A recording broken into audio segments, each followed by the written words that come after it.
ఇంటి ముందు పార్క్ చేసిన బైక్ విషయంలోనే ఇరు కుటుంబాల మధ్య సమస్య తలెత్తింది. దీంతో ఏకంగా ఒకరు ప్రాణాలు కోల్పోయారు. ఒక పార్కింగ్ వివాదమే ఒక వ్యక్తి ప్రాణం తీసింది. ఢిల్లీలో ఈ ఘటన చోటు చేసుకుంది. అయితే ఇక్కడ చనిపోయిన వ్యక్తి ఇక్కడ లెఫ్ట్ సైడ్ బాక్స్ లో కనిపిస్తున్నటువంటి ఆ వ్యక్తి ఆసిఫ్. ఇక్కడ రైట్ సైడ్ లో కనిపించినటువంటి ఆ అమ్మాయి పేరు తన ఒక ఫేమస్ నటి హుమా ఖురేషీ.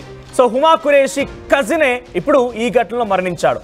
సో ఆసిఫ్ ఖురేషీ తన ఇంటి ముందు గేట్ ముందర అవతల వైపునటువంటి ఒక ఆపోజిట్ వర్గానికి సంబంధించినటువంటి సో ఆ ఆపోజిట్ ఇంటికి సంబంధించిన వ్యక్తులు ఒక బైక్ని ఆసిఫ్ ఇంటి ముందు పెట్టారు.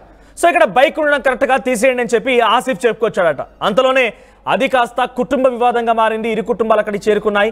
ఇక గొడవపడడం మొదలుపెట్టిన నేపథ్యంలోనే ఇటువైపుగా ఉన్నటువంటి ఆపోజిట్ అంటే తన ఇంటి ఎదురుగా ఉన్నటువంటి మరో ఇంటి ఎవరైతే బైక్ అక్కడ పార్క్ చేశారో ఆ వ్యక్తులు మారణాయుధాలు తీసుకొచ్చి ఆసిఫ్ పై దాడి చేసి అక్కడికక్కడే ఆసిఫ్ని హతమార్చే ప్రయత్నం చేశారు. మారణాయుధాలతో ఆసిఫ్ని కొట్టారు, కత్తులతో పొడిచారు.